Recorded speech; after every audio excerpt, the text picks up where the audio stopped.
गुरु प्यारी साध संगत जी, नमस्कार जी। आप सब कैसे हो? आशा करती हूँ बाबा जी के श्री चरणों में अरदास करती हूँ कि मालिक की कृपा से, निरंकार दातार की मेहरबानी से आप सब बहुत खुश होंगे, मौज बहार में होंगे और अवश्य ही भजन सिमरन में होंगे। साध संगत जी, मैं हाजिर हूँ आप सभी से एक बहुत ही खूबसूरत साखी साझा करने के लिए। उम्मीद करती हूँ ये साखी आप सभी को बहुत पसंद आएगी। तो साथ संगत जी, चलिए आइए समय ना गवाते हुए साखी को आप सभी से साझा करते हैं जी।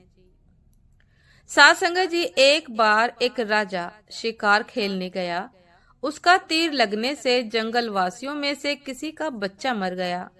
बच्चे की माँ विधवा थी और यह बच्चा उसका एकमात्र सहारा था।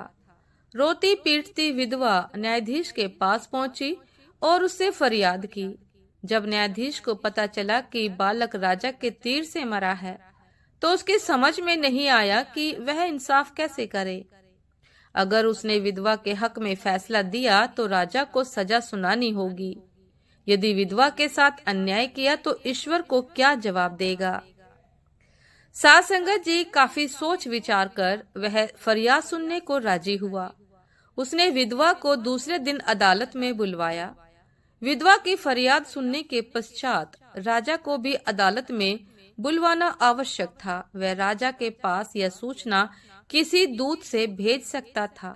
उसने अपने एक सहायक को राजा के पास भेजा कि वह अदालत में हाजिर हो। साध संगत जी, सहायक किसी प्रकार हिम्मत करके न्यायाधीश का संदेश राजा को सुनाने पहुंचा। वह हाथ जोड़कर राजा के समक्ष उपस्थित हुआ तथा न्यायाधीश का संदेश सुनाया। राजा ने कहा कि वह दूसरे दिन अदालत में अवश्य हाजिर होगा। दूसरे दिन सुबह राजा न्यायाधीश की अदालत में हाजिर हुआ। वह जाते समय कुछ सोचकर अपने वस्त्रों के नीचे तलवार छिपाकर ले गया। न्यायाधीश की अदालत भीड़ से खचाखच भरी हुई थी। इस फैसले को सुनने के लिए दूर दूर से लोग आए थे। राजा अदालत में आया तो प्रत्येक व्यक्ति उसके सम्मान में खड़ा हो गया, लेकिन न्यायाधीश अपने स्थान पर बैठा रहा। वह खड़ा नहीं हुआ। उसने विधवा को आवाज लगाई तो वह अंदर आई। न्यायाधीश ने उससे फरियाद करने को कहा। विधवा ने सबके सामने अपने बेटे के मरने की कहानी कह सुनाई। साध संगत जी, अब न्यायाधीश ने राजा से कहा कि महाराज, इस विधवा का बेटा आपके तीर से मारा गया है। आप पर उसको मारने का आरोप है। इस विधवा की यह हानि किसी भी स्थिति में पूरी नहीं हो सकती। मैं आदेश देता हूँ कि किसी भी हालत में इसका नुकसान पूरा करे। राजा ने उस विधवा से क्षमा मांगी और कहा, मैं तुम्हारे इस नुकसान को पूरा नहीं कर सकता, किंतु इसकी भरपाई के लिए मैं पुत्र के रूप में तुम्हारी सेवा करने का वचन देता हूँ तथा पूरी उम्र तुम्हारे परिवार का सारा खर्च उठाने की जिम्मेदारी लेता हूँ, जिससे तुम्हारी जिंदगी सुख चैन से कट सके। साध संगत जी, विधवा राजी हो गई। न्यायाधीश अपने स्थान से उठ खड़ा हुआ तथा उसने अपनी जगह राजा के लिए खाली कर दी। राजा बोला, न्यायाधीश जी, अगर आपने फैसला करने में मेरा पक्ष लिया होता तो मैं तलवार से आपकी गर्दन काट देता। कहकर उसने अपने वस्त्रों में छिपी तलवार बाहर निकालकर सबको दिखाई। न्यायाधीश सिर झुकाकर बोला, महाराज, अगर आपने मेरा आदेश मानने में जरा भी टाल मटोल की होती तो मैं हंटर से आपकी खाल उधड़वा देता। इतना कहकर उसने भी अपने वस्त्रों के अंदर से एक चमड़े का हंटर निकालकर सामने रख दिया। साध संगत जी, राजा न्यायाधीश की बात से बड़ा प्रसन्न हुआ और उसने उसे अपनी बाहों में भर लिया। साध संगत जी, साखी के माध्यम से राजा और न्यायाधीश का चरित्र कितना निष्पक्ष दिखाया गया है। समय आज का हो या कल का या फिर कल का था, मनुष्य का चरित्र हमेशा सीधा व सरल ही होना चाहिए।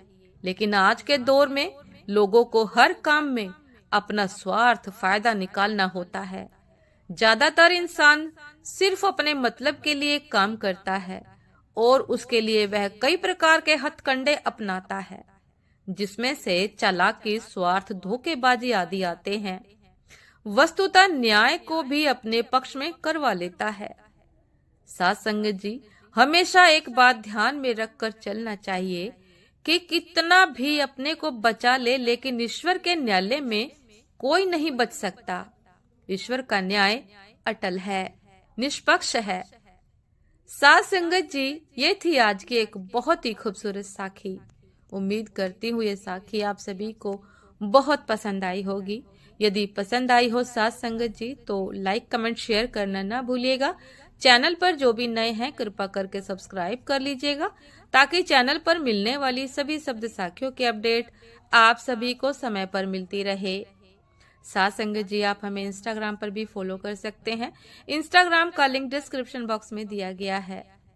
तो साथ संगत जी, दासी को भी आज्ञा दीजिए। आपसे फिर मुलाकात होती है एक नए शब्द साखी के साथ, एक नए विचार के साथ। तब तक के लिए नमस्कार जी।